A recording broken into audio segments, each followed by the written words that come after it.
હા, yes, yes, yes. કેવી રીતે શરૂ કરવાનું તમે કઈ કહેશો પછી શરૂ કરવાનું ને મારે? હા સાહેબ, હા. હા હા હા સર. અને આપનું રેકોર્ડિંગ સ્ટાર્ટ થઈ ચૂક્યું છે અને આપના ટેકનિશિયન કૃણાલ કરીને છે એ બી જોડાઈ ગયા છે. વાહ વાહ વાહ. ઓકે. એસએનડીટી આર્ટ્સ એન્ડ કોમર્સ કોલેજના ગુજરાતી વિભાગ દ્વારા આજના આ વ્યાખ્યાનમાળામાં હું આપ સૌનું સ્વાગત કરું છું અને આપણી સાથે અહીં ઉપસ્થિત છે આદરણીય બળવંત સાહેબ જાની, અને હું એમનું સ્વાગત કરું છું સાહેબ. અને એમનો પરિચય ખૂબ જ સારી રીતે આપવા માટે આપણા જ દર્શના મિસ છે, ગુજરાતી વિભાગના અધ્યક્ષ. હું એમને વિનંતી કરીશ કે દર્શના મિસ તમે એમનો પરિચય આપીને એમનું સ્વાગત કરો.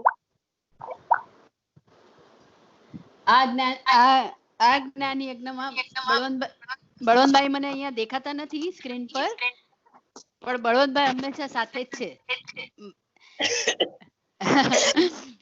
બળવંતભાઈ નું અહીંયા હૃદયપૂર્વક સ્વાગત કરું છું.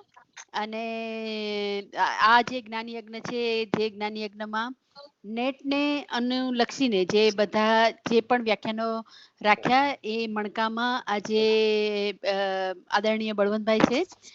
આ બધી આપણી બધી વિદ્યાર્થી બહેનોને હું જણાવતા મને ખૂબ આનંદ થાય છે કે આપણો ગુજરાતી વિભાગમાં જે પણ આટલો ગ્રોથ, એટલો વિકાસ જે થયો છે, સ્પેશિયલી જ્યારે હું વિદ્યાર્થી તરીકે હતી, હું તમારા લોકો કરતા પણ નાની હતી, ત્યારથી હું બળવંતભાઈ સાથે એમ કહું ને કે આંગળી પકડીને બળવંતભાઈએ મને ઘણું બધું સાથ સહકાર આશીર્વાદ, કોઈ એવી મારી જીવનની એકેડેમિક કોઈ એવી ઘટના નથી જેમાં બળવંતભાઈ કે પછી આપણા અંગત જીવનમાં પણ જ્યારે પણ માર્ગદર્શનની જરૂર પડે છે ત્યારે બળવંતભાઈ હંમેશા એ પડખે ઊભા છે. બળવંતભાઈનો બીજો એકેડેમિક પરિચય આપી દઉં તો આપણા ગુજરાતી વિભાગની સફળતાનો શ્રેય બળવંતભાઈને જાય છે. આપણા વિભાગમાં જે DRS પ્રકલ્પ જે હમણાં આપણે ત્રીજો ફેઝ પૂરો કર્યો, એ બીજો ફેઝ અને ત્રીજો ફેઝ બંને ફેઝ આપણી પાસે જો હોય તો એની પૂરેપૂરી ક્રેડિટ બળવંતભાઈને જાય છે. બળવંતભાઈ ન હોત તો આ પ્રકલ્પ આપણને બીજો ત્રીજો ફેઝ પણ પૂરો ના થઈ શક્યો હોત. એટલે એમના આશીર્વાદ સદાય આપણા વિભાગ સાથે રહ્યા છે. એ સાગર યુનિવર્સિટીના ચાન્સેલર, ઉત્તર ગુજરાત યુનિવર્સિટીના પૂર્વ વાઇસ ચાન્સેલર અને સૌરાષ્ટ્ર યુનિવર્સિટી ગુજરાતી વિભાગના તેઓ અધ્યક્ષ, ડીન, આપણા એસએનડીટી ના ગુજરાતી વિભાગના બોર્ડ ઓફ સ્ટડીના ચેરપર્સન, અને ત્યારે પણ એ ડીન રહ્યા. અને આ રીતે આપણા દરેક કોઈ પણ કાર્ય વિભાગનું એવું નથી જેમાં બળવંતભાઈનો સાથ સહકાર આશીર્વાદ ના રહ્યા હોય.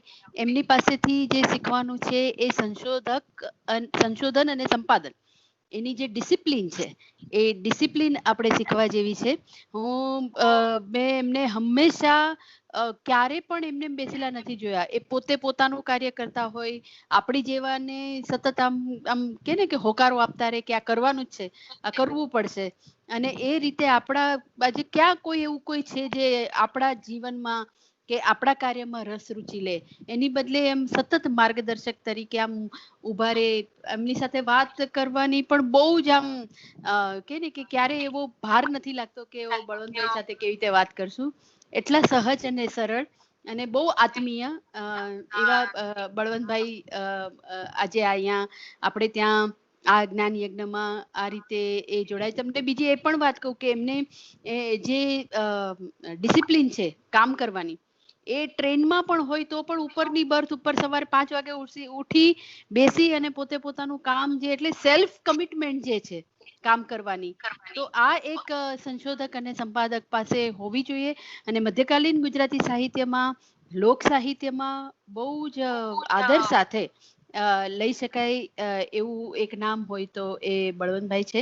તો બળવંતભાઈ, અહીંયાથી જ તમને પગે લાગી સાદર વંદન સાથે તમને આજના વક્તવ્ય માટે તમારું સ્વાગત પણ કરું છું અને વિનંતી પણ કરું છું. બળવંતભાઈ.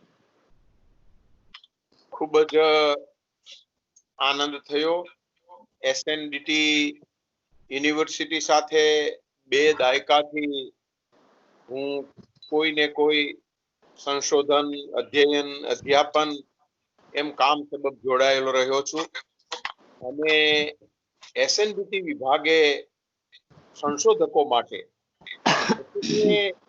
પોસ્ટ ગ્રેજ્યુએશન અને અનુસ્નાતકોત્તર એમફિલ પૂર્વે પીએચડી પૂર્વે સંશોધનના સંદર્ભમાં વિદ્યાર્થીઓને દિશા સાંપડે એ આશયથી એમ વિચાર્યું કે કોઈ એક સંશોધકે સંશોધન કર્યું હોય એ સંશોધક પોતાની કેફિયત પોતે કયા કયા એરિયામાં એટલે કે કયા કયા વિષયમાં શું કામ કર્યું, કયા કયા મુદ્દાઓ લઈને એમને પ્રકાશનો કર્યા, સંશોધનમાં શું તકલીફ પડી, સંશોધનમાં શું અભિગમ દાખવો, આ કોઈ સંશોધક પાસેથી સાંભળવું એવી એક વિભાવના ઘડી કાઢી જ મને બહુ જ ગમી.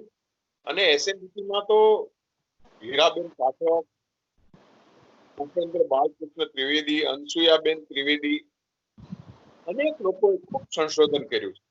તો આવી સંશોધનની પરંપરા જ્યાં રહી છે એવી જગ્યાએ મારે અત્યારના વિદ્યાર્થીઓ સમક્ષ, અત્યારના અધ્યાપકો સમક્ષ આ વાત મૂકવી કે મધ્યકાલીન ગુજરાતી સાહિત્ય વિષયમાં મેં સંશોધન માટે આરંભ કર્યો, એની પાછળના પરિબળો કયા હતા, કેમ મેં આ વિદ્યાશાખા પસંદ કરી અને શું શું ક્રમશઃ કરતો ગયો, એમાં મેં કેવા મુકાબલા કર્યા, કેવા મુકાબલા કરવાના આવ્યા અને મુકાબલા માંથી હું પસાર થયો અને શું પરિણામ મળ્યું.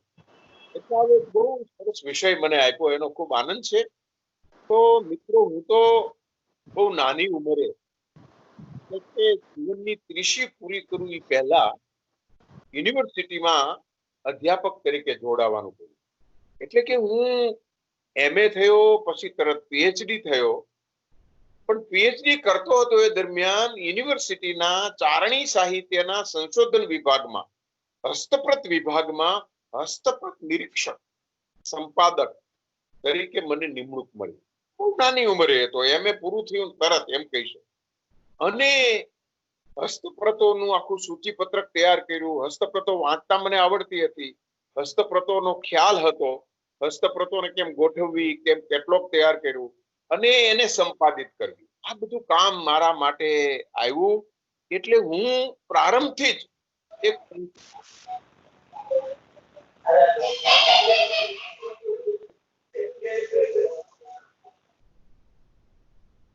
પછી તરત જ એ કામ કરતા કરતા મારું પીએચડી નું ચાલ્યું અને પીએચડી થયા પછી તરત જ યુનિવર્સિટીમાં, એટલે બહુ યુવાન વયે યુનિવર્સિટીમાં અધ્યાપક તરીકે જોડાયો. એટલે મારી સામે એક લક્ષ્ય આવ્યું. એક લક્ષ્ય તો મેં આમ પ્રાપ્ત કરી લીધું કે યુનિવર્સિટીમાં જવું એ જ પહેલા તો લક્ષ્ય હોય. કોઈ પણ સંશોધક, કોઈ પણ વિદ્યાર્થી, કોઈ પણ અધ્યાપકનું એક લક્ષ્ય હોય કે યુનિવર્સિટીમાં જોડાવું, યુનિવર્સિટીના સંશોધનમાં, અધ્યાપનમાં ક્રિયાશીલ થવું. એટલે આ લક્ષ્ય તો બહુ મને વહેલું મળી ગયું. એટલે મારી પાસે પૂરતો સમય હતો અને મેં નક્કી કર્યું કે મારે એવી કોઈ દિશા પકડવી કે જેમાં અત્યારે બહુ આવશ્યકતા હોય. મને ખ્યાલ આવી ગયો હતો, હું ભણતો ત્યારે હરિવલ્લભ ભાયાણી, કેકા શાસ્ત્રી આ લોકો આવતા હોય, રમણલાલજી શાહ મુંબઈથી આવતા હોય, ભોગીલાલ સાંડેસરા વડોદરાથી આવતા હોય. અને મને ખ્યાલ આવ્યો કે મધ્યકાલીન ગુજરાતી સાહિત્યના આ બધા સ્ટારવર્ડ છે, મહાનુભાવ. હરિવલ્લભ ભાયાણી વાત કરતા હોય કે સિંહાસન બત્રીસી સંપાદિત કરતો હતો, કેવા પ્રશ્નો આવ્યા. શામળ ની કૃતિઓ મેં પસંદગી કરી, એ કથાઓ નું સંપાદન હાથ ધર્યું. ભોગીલાલ સાંડેસરા જૈન સાહિત્યના સંશોધનમાં, જૈન હસ્તપ્રતોના સંદર્ભમાં કેવા કેવા પ્રશ્નો આવતા એની વાત કરતા હોય. કેકા શાસ્ત્રી મહાભારત ત્યારે એડિટ કરતા હતા, એની વાત કરતા હોય. કે રમણલાલજી શાહ દમયંતી નું હિન્દુ બ્રાહ્મણ પરંપરાનું કથાનક જૈન પરંપરામાં કેવી રીતે છે અને એ કેવી રીતે સંપાદિત થયું છે કૃતિઓમાં, એને દૌદંતી નામ છે. તો આ જૈન સાહિત્યની ચાંડેસરા સાહેબ પાસેથી જૈન સાહિત્યની, મધ્યકાલીન ગુજરાતી સાહિત્યની, કેકા શાસ્ત્રી પાસેથી અને ભાયણી સાહેબ પાસેથી વિગતો મળી. અને સાથે સાથે એ સમય દરમિયાન ચિમનલાલ ત્રિવેદી સાથેનો ઈશ્વરભાઈ અમારા પ્રોફેસરને હેઠ, એને કારણે એનો સંબંધ મારો વધારે ગાઢ. અને ધીરે ધીરે ધીરે મેં નક્કી કર્યું કે મારે મધ્યકાલીન ગુજરાતી સાહિત્યમાં જ કામ કરવું છે. પીએચડી થઈ ગયો હતો. પોસ્ટ ડોક્ટરલ વર્ક તરીકે મેં એક ચેલેન્જિંગ વિષય લીધો, મધ્યકાલીન ગુજરાતી સાહિત્યની પહેલી કૃતિ, આદ્ય કૃતિ ભરતેશ્વર બાહુબલી ઘોર અને ભરતેશ્વર બાહુબલી રાસ. ઈસવીસન 1180 આ કૃતિ રચાયેલી, એની હસ્તપ્રત બરોડામાં પ્રાપ્ત હતી. એટલે મેં હસ્તપ્રત મેળવી અને થયેલા કામો કોના કોના હતા તો મેં જોયું. લાલચંદ ભગવાનજી ગાંધીએ, રાસાનવય કાવ્યમાં દશરથ ઓઝાએ અને જીન વિજયજી મુનિએ કામ કરે. એ મેં કામ લીધું, પણ એ કામ માત્ર ટેક્સ્ટ ની લિપ્યંતર કરેલું હતું. પણ મને બીજી હસ્તપ્રત મળી એટલે મેં પાઠ મેળવ્યા અને 3-4 વર્ષે તો હું ટેક્સ્ટ ફિક્સ કરી શક્યો. પછી એના અર્થઘટન માટે મારે બહુ સમય આપવો પડ્યો, કારણ કે આ તો 1180 ની ભાષા. એટલે મને હેમચંદ્રાચાર્યના દેશી નામમાળામાંથી શબ્દો મળે, કેટલાક રાજસ્થાની શબ્દકોશ લાલચ સીતારામના શબ્દકોશમાંથી મળે, અને પ્રાકૃત અભ્રંશના વિદ્વાનો નો હું સંપર્ક કરું. એ સમયના જે પ્રોફેસરો હતા, શાહ સાહેબ પીસી શાહ કરીને, એને મળું, સંસ્કૃતના વિદ્વાનોને મળું, જસવંત સેકડીવાલ, આવા બધા પ્રોફેસરોને મળીને એનો અર્વાચીન ગુજરાતીમાં અનુવાદ, એની વાચના તૈયાર કરી અને આ કામ 9 વર્ષને અંતે મેં પૂરું કર્યું. પણ આને કારણે મને ટ્રેનિંગ મળી. How to fix the text, how to translate the text, how to prepare grammar, historical grammar કઈ રીતે તૈયાર કરવું, એ મને એમાંથી ખ્યાલ આવ્યો. એટલે ભરતેશ્વર બાહુબલી રાસ નામની જે કૃતિ મેં પ્રથમ વખત સંપાદિત કરી, એ મારી બહુ મોટી કામગીરી હતી અને એ કામગીરીનો મને બહુ રિવોર્ડ મળ્યો મોટો. એને કારણે હું તમને આ કૃતિ બતાતી હશે, એ પાર્શ્વ પ્રકાશને પબ્લિશ કરી અને અત્યાર સુધીમાં એની 4-5 આવૃત્તિઓ થઈ. એમાં મેં ગ્રામર, એનું પૂર્વગામીઓએ કરેલું કામ, આ કામ, મેન્યુસ્ક્રિપ્ટ અને એની આખી કથાનકની વિશિષ્ટતા, કથન કળાનું સ્વરૂપ, કઈ રીતે યુદ્ધની કથા એક જૈન કથક કે છે, એ બધું બહુ સરસ રીતે મૂકી આપ્યું. એ કામને કારણે મને પરદેશમાં પણ અને દેશના બીજા રાજ્યોમાં, રાજસ્થાન, મધ્યપ્રદેશ, ઉત્તર પ્રદેશમાં પણ મને ઘણો બધો આવકાર એ કામને કારણે મળ્યો. એ કામ હિન્દીમાં પણ પ્રકાશિત થનાર છે. તો આ ભરતેશ્વર બાહુબલી રાસ તૈયાર કરતો હતો એ સમય દરમિયાન ભોગીલાલ સાંડેસરા ની સાથેના કામને કારણે મને ખ્યાલ આવ્યો કે સાંડેસરા સાહેબે વસ્તુપાળનું મંત્રીમંડળ અને વસ્તુપાળનું ચરિત્ર કર્યું છે. પણ કઈ રીતે? તો એણે હસ્તપ્રતો મેળવી, વસ્તુપાળ વિશે લખાયેલી કૃતિઓ મેળવેલી અને કૃતિઓને આધારે વસ્તુપાળનું ચરિત્ર આંકેલું.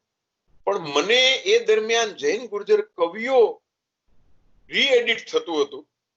જયંતભાઈ કોઠારી સાથે પણ મારો સંપર્ક પણ એની સાથે ઘણો. એટલે એમણે મને જે વિગતો આપી, શ્રીચંદ્ર વિજયજી મુનિ પાસેથી ખબર પડી કે બીજી 2 પ્રતો વસ્તુપાળ વિષયક મળે છે અને 16મા 17મા શતકની છે. એટલે જે પ્રતો સાંડેસરા સાહેબ મેળવી શક્યા નહોતા, માત્ર 7 પ્રતોને આધારે કામ કર્યું હતું. એના પછી મને 2 પ્રતો વધારે મળી.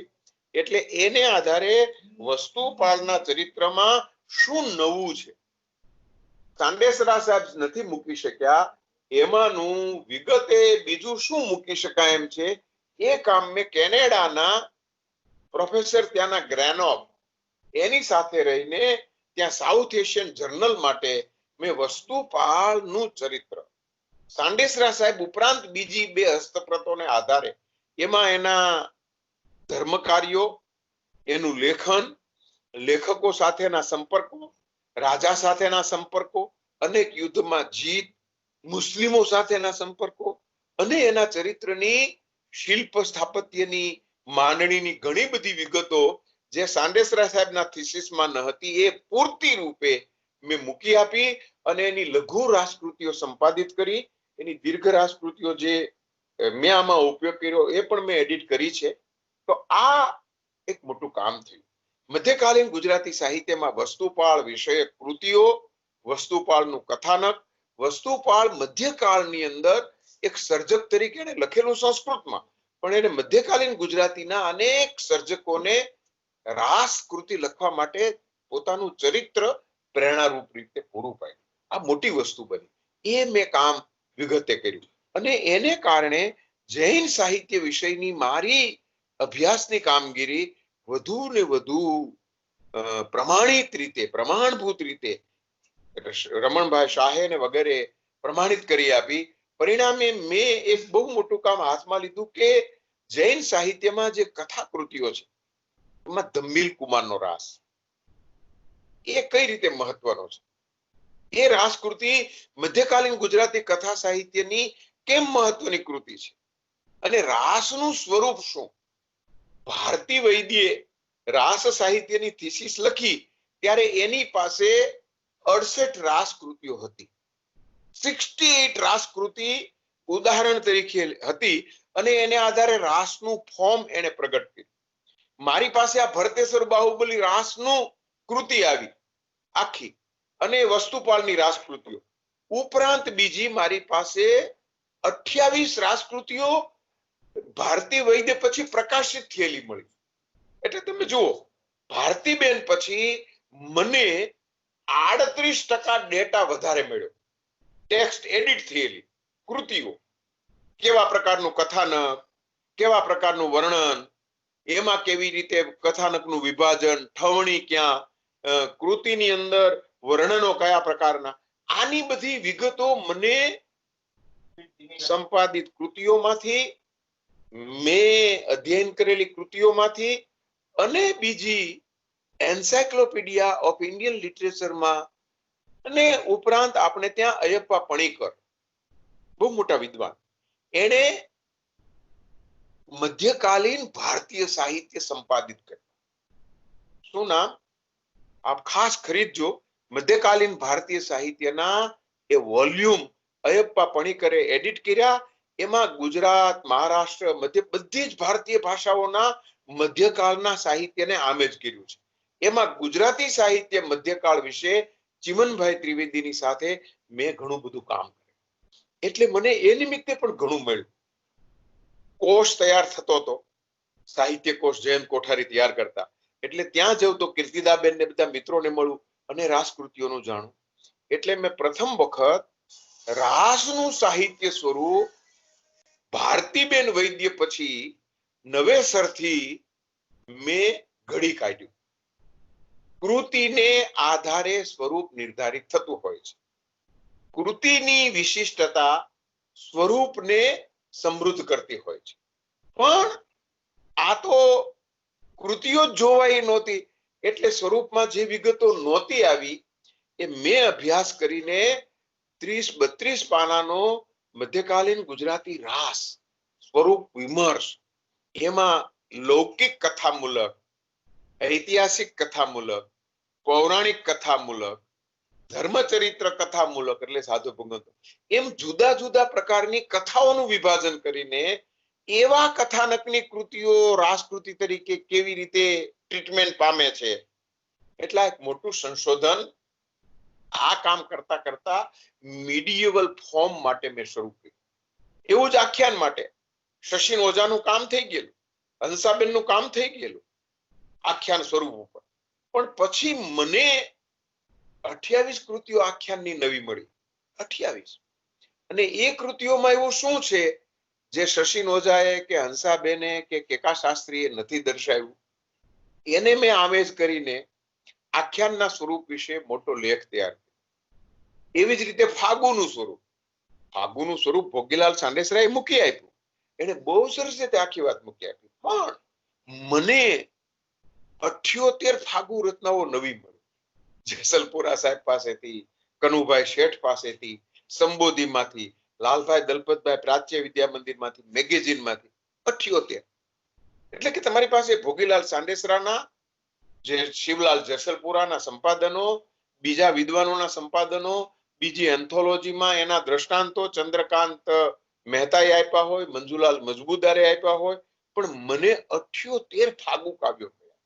એટલે ફાગુમાં શૃંગાર માત્ર નથી, માત્ર એક પ્રકારની રોમાંચક એવી પળો નથી, જીવનના ઉલ્લાસ, જીવનનો આનંદ, ખાન પીન, રમત ગમત, એ વખતની વિગતો એમાં મુકાય છે. એટલે અવનવા વિષયવાળી ફાગુ કૃતિઓ મને મળી. એટલે ફાગુના ફોર્મ વિશે મેં વિગતે મંજુલાલ મજમુદાર કે ચંદ્રકાંત મહેતા પછી, સાંડેસરા સાહેબ પછી નવી વિગતો હું મૂકી શક્યો, અને મેં એ બધા સાહિત્ય સ્વરૂપો સંપાદિત કર્યા, અને એનું એક આખું પુસ્તક તૈયાર કર્યું, સ્વાધ્યાય અને સંશોધન. સ્વાધ્યાય અને સંશોધન એ મારું એવું એક મહત્વનું મધ્યકાલીન સાહિત્યના સંશોધનનું પુસ્તક છે. પાર્શ્વ પ્રકાશન નહીં, પણ ગુજરાત સાહિત્ય અકાદમી દ્વારા પ્રકાશિત છે. હસુ યાજ્ઞિકે એની ફોરવર્ડ લખી. પણ આ પુસ્તકમાં મધ્યકાલીન ગુજરાતી સાહિત્ય સ્વરૂપો વિશે, અને મધ્યકાલીન ગુજરાતી સર્જકો વિશે, અને મધ્યકાલીન ગુજરાતી કૃતિઓ વિશે મેં નવેસરથી સંશોધનમૂલક વિગતો રજૂ કરી. દાખલા તરીકે આ ફોર્મ ફાગુ, રાસ, આખ્યાન, પદ એના વિશે, પણ મેં ભાલણ, તો ભાલણનો સમય કે કાશાસ્ત્રી જુદો કે, જેઠાલાલ ત્રિવેદી જુદો કે, રમેશ શુક્લ જુદો કે, અનંતરાય રાવળ અનુસરીને મુનશીની પ્રમાણે કહી દે, પણ મેં આ બધો ડેટા ખોદીને, કોળીને, ખણખોદ કરીને ભાલણની બધી જ કૃતિઓ એકત્ર કરી, એના વિશે થયેલા વિવેચનો જોયા, અને પછી મેં 3 ભાગમાં ભાલણની કાવ્ય કૃતિઓ સંપાદિત કરી. 3 ભાગમાં એનું કમ્પ્લીટ વર્ક્સ. અને એમાં પ્રથમ વખત ભાલણનો સમય આપણે નિર્ધારિત કરી આપ્યો. એ લેખ મેં વહેલો આમાં મૂક્યો, સ્વાધ્યાય અને સંશોધન. પછી બધી મેં કામ શરૂ કર્યું. એટલે જૈન સાહિત્યની સાથે સાથે પેરેલલ મેં જૈન સાહિત્ય જેમાં રચાયું છે એના સ્વરૂપો નિર્ધારિત કર્યા, એની કૃતિઓ વિશે લખ્યું, અને સાથે સાથે મધ્યકાલીન સાહિત્યનો એક મોટો કવિ પણ લગભગ અવહેલના પામે, એના વિશે બહુ વિગતે લેખો પણ ન મળે,